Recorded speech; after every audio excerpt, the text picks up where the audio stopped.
Hey there, it's Donna coming to you from beautiful sunny central coast of California. I'm sitting here in my beautiful butterfly monarch that's close by my home, and it's just so beautiful and so peaceful here. Birds are chirping, butterflies are flying around. Maybe we'll see one come by. Just such a beautiful, peaceful day. However, it is Mercury retrograde, right? So we might start thinking about a lot of people in our lives from the past, and maybe certain situations that have triggered us and we just kind of buried them deep, just let it go. So in light of the name of my book, Purging the Soul to the Heart Space, I'd like to purge this story out of my soul and make more room for my heart space, because this was a situation that was meant to really trigger me and hurt me pretty badly. And it did. It stung for a minute until I realized that what this person did to me probably hurt them more than me in the long run. So apparently a part of my journey is to expose secret societies and the stupid ass shit that they do to try to hurt people.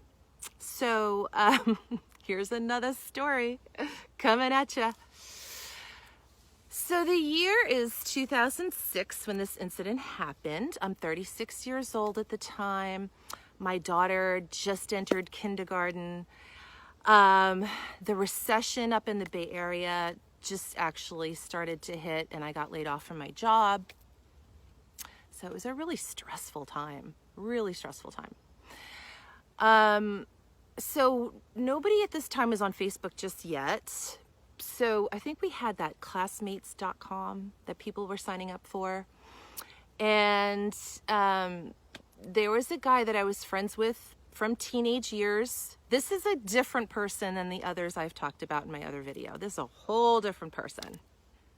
Part of their little secret little boys' hood group that they have, to target women and maybe men too. I don't know. So, I was a target of this fun little group that decided to do some mean, hurtful things to me that, I never really talked about. I think I only told one other person about this story because it was so disgusting and embarrassing. But I'm going to tell it just to get it out there, because maybe if it happened to me, maybe it happened to somebody else too, which I'm sure it has, unfortunately. So I was friends with this person as, teenage friends. We went to high school together. We became closer friends in the 90s. We hung out together and, I don't know. I thought we were cool. He was a really good looking guy. And we had some fun together, when he was single and I was single. So as the years went on, we lost touch with each other. And so now, I get a message from him that he's, very, very interested in my life, wanting to know everything that's going on. And, and I shared with him that clearly I wasn't the same person anymore. I'm a mother now. I have a home, a big ass house to take care of.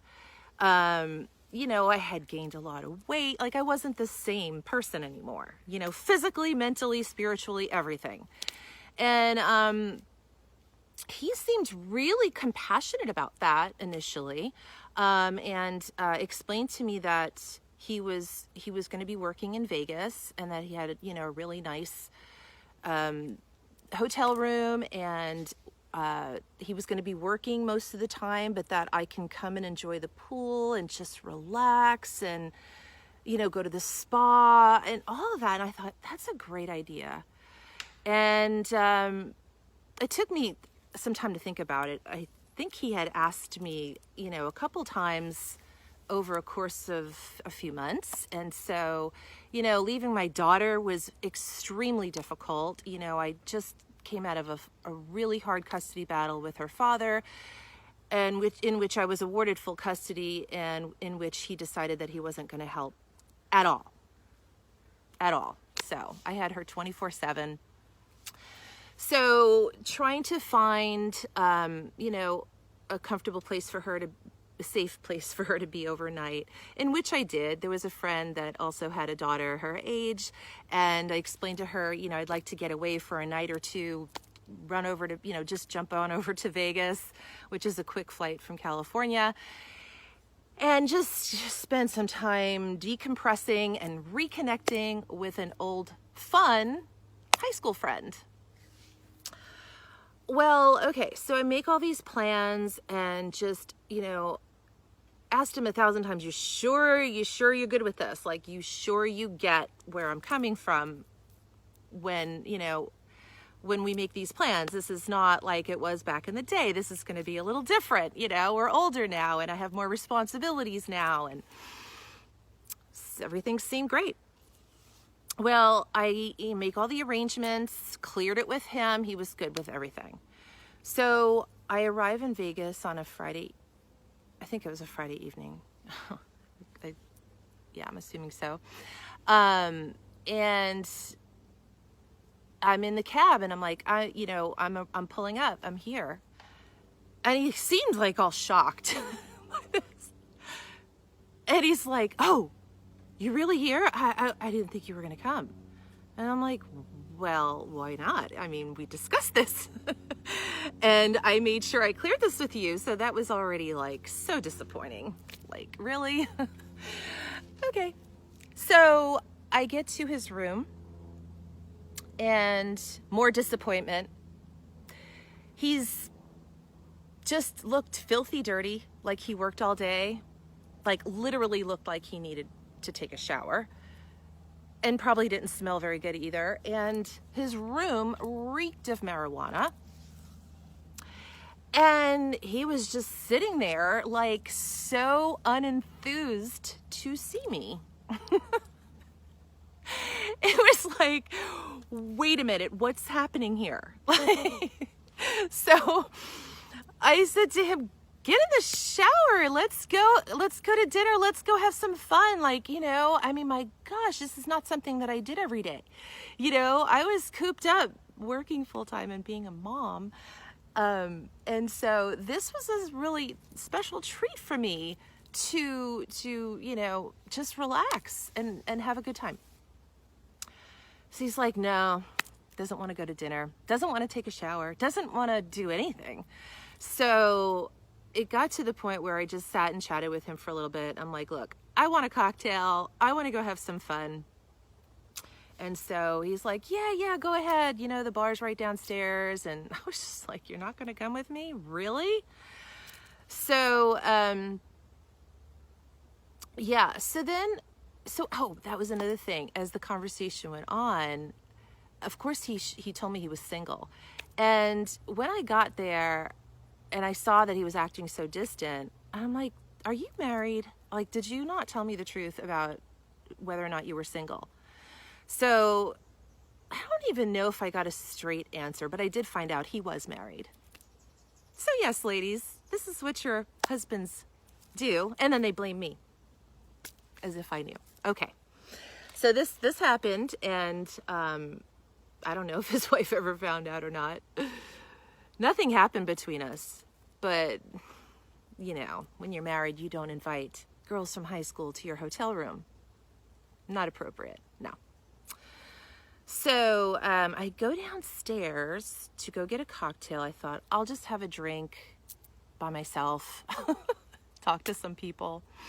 Well, I show up in this very loud nightclub, and there was like 3 or 4 women that it was almost like they knew I was coming, They just greeted me. Like, as soon as I walked in, they were like, hey, come hang out with us. And, realized that they're all doing just a girls thing. So I didn't think anything of it. So I go to have a cocktail with these ladies. We sit down at a table, and I believe I only had 1 drink. And I immediately felt like I was just totally drugged. Like, I didn't feel it at first. It took a few minutes.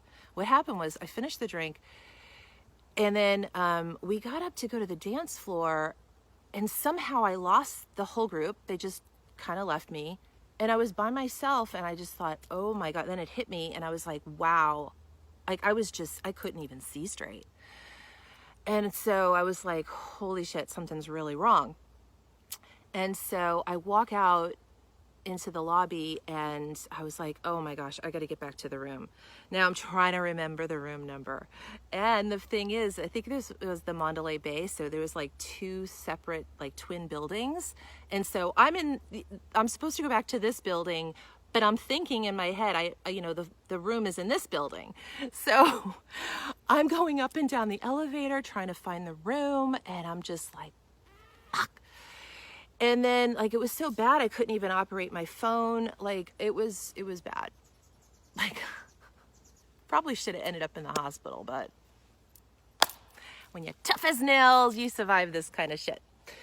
So I took a seat somewhere, and I realized, like, my vision was not clearing up. I was really, really messed up.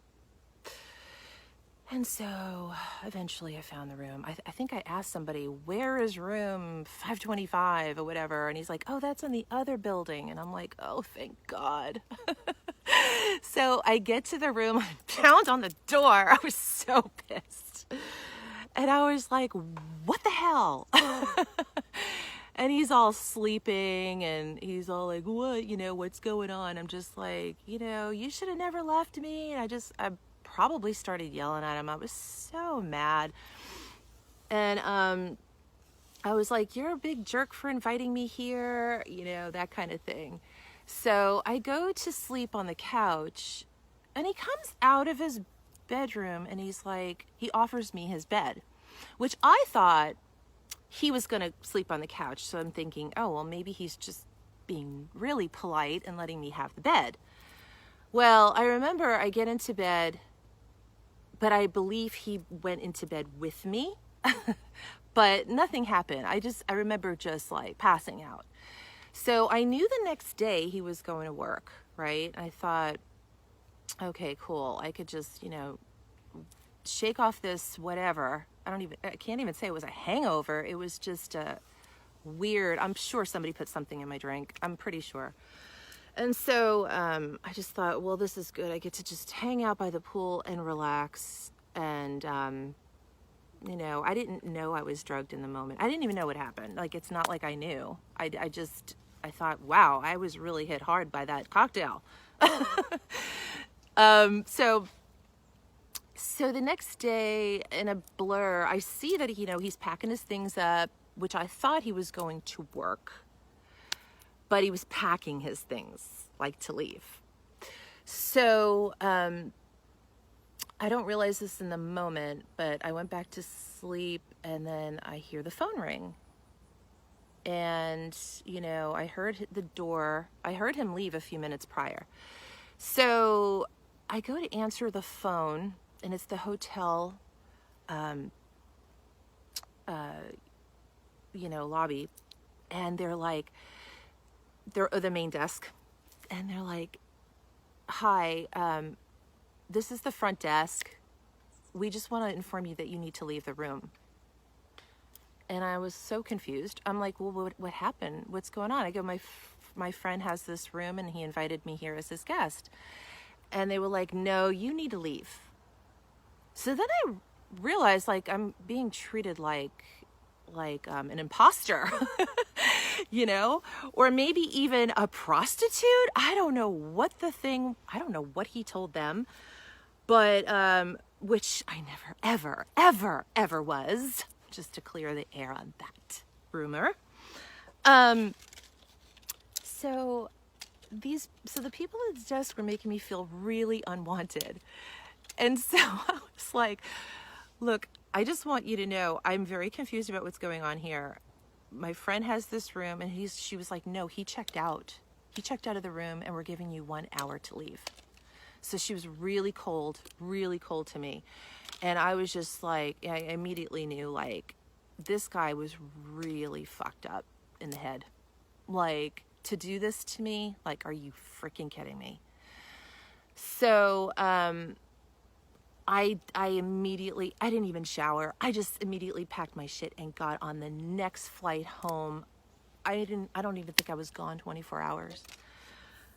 And so I get home, and my friend is watching my daughter, and her and the kids are playing in the pool. And I was just like so humiliated. I told her I came home. I go, look, I just turned around and came back because I found out he's married, and it just wasn't cool what he did. So so I texted him when I got home. And this is where my heart was. Like, I don't want to think the worst of people in the moment. That's the old Donna. But I said to him, I go, in case you care at all, I made it home okay. And the fact that you really are married, then yes, you did the right thing by leaving and not continuing this, weekend together. So it feels good to just say it. It's such a stupid story, but it's more embarrassing for him, And then I found out, so the story I had told a few days ago about my special friend, this and the red flag I got with his girlfriend. Well, this was another person that I had the red flag about, and I actually did mention, be careful of your friends and be careful of this specific person. And I mentioned his name to him. I didn't tell him the story. I think it's just because we didn't have time. I wanted him to know what he did to me. Because any person would just be like, why would you do that to her? Like, no one deserves that treatment. Nobody. I don't care what they did. Like, nobody. So yeah, I found out they're all just part of a group, all part of a little secret society, targeting people, hurting people.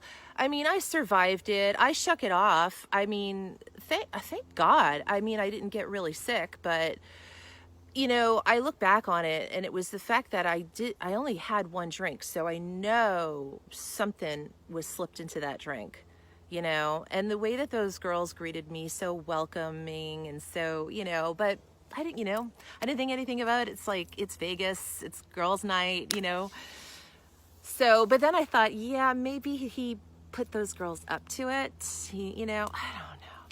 I don't know. But whether he did or not, the way that he treated me was so cold and so cruel. And then I found out that he actually made a comment to another one of our friends that, about my weight, and it was like, okay, guys, I gained 77 pounds with my pregnancy. I had a 9-pound, 4-ounce daughter. I had lost the weight and gained it so many times. Weight has always been a struggle. I don't care now. I'm comfortable in my skin now. But, to have someone look at me like, I knew he was going to judge me from the way I used to look, which was, really thin, and different, So whatever the case, it was just embarrassing for him because we weren't kids. I was 36, he was 37 years old, and if you're still acting like you're in high school, are you freaking kidding me? So to the person that did this to me in Las Vegas in 2006, I hope you're okay, because you obviously weren't back then, and more power to you. I hope you learned a big lesson not to hurt people. And so that's all I have to say about that. Once again, I send prayers. I send love to everyone that does stupid, hurtful things, because they're only hurting themselves more than anything else. And yes, it does hurt. It does hurt people. But, strong people will realize that that action said more about that person, and my reaction said more about my character, and I didn't set out any kind of revenge. Oh gosh, any other person probably would have wanted really bad revenge. I could just imagine if he crossed the wrong girl, I don't have time for that. I mean, my gosh, I don't put my energy into hurting people. It's just not what I do. I don't make plots and plans to hurt people. And plus, I just had so much going on. I was a Girl Scout leader at the time. I had a full plate, and my whole goal was, taking care of my daughter, taking care of our home, building good friendships, and, just doing a lot of great productive things for society and our home and our health and our, so that was my focus. It wasn't ridiculously, my energy wasn't put into hurting people. So I let it go, and I told one other person the story, and he agreed that it was a really dumb thing that he did. So I hope he got smacked down by someone about that. Yeah, he deserved that if he did. So yeah, thank you for listening, because you know what? It just feels good to get certain things off your chest, right?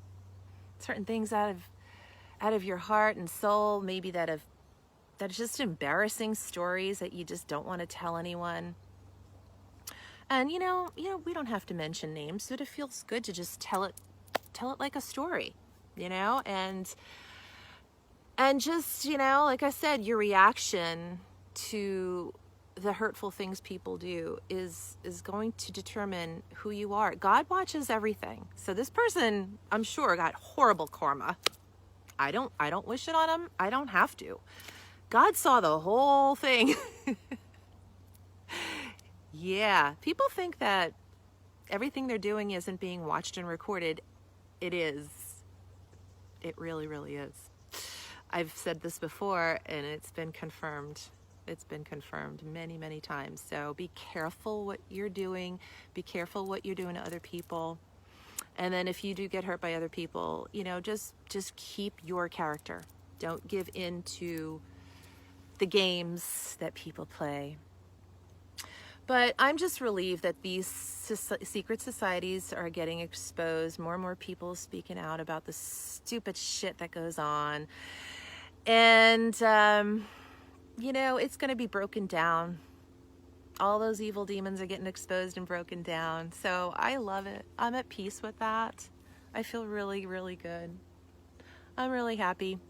So thanks for listening to my story. And I hope you get a chance to tell yours. It's part of our testimony. It's part of our healing process. So please, like I said, if it can help even just one other person, everything you've been through, all your thoughts, all your words, they're important. Don't ever feel like embarrassed or ashamed to say something that can heal yourself and help heal others. So with that, I'm signing off. Thanks for listening. Have a wonderful day.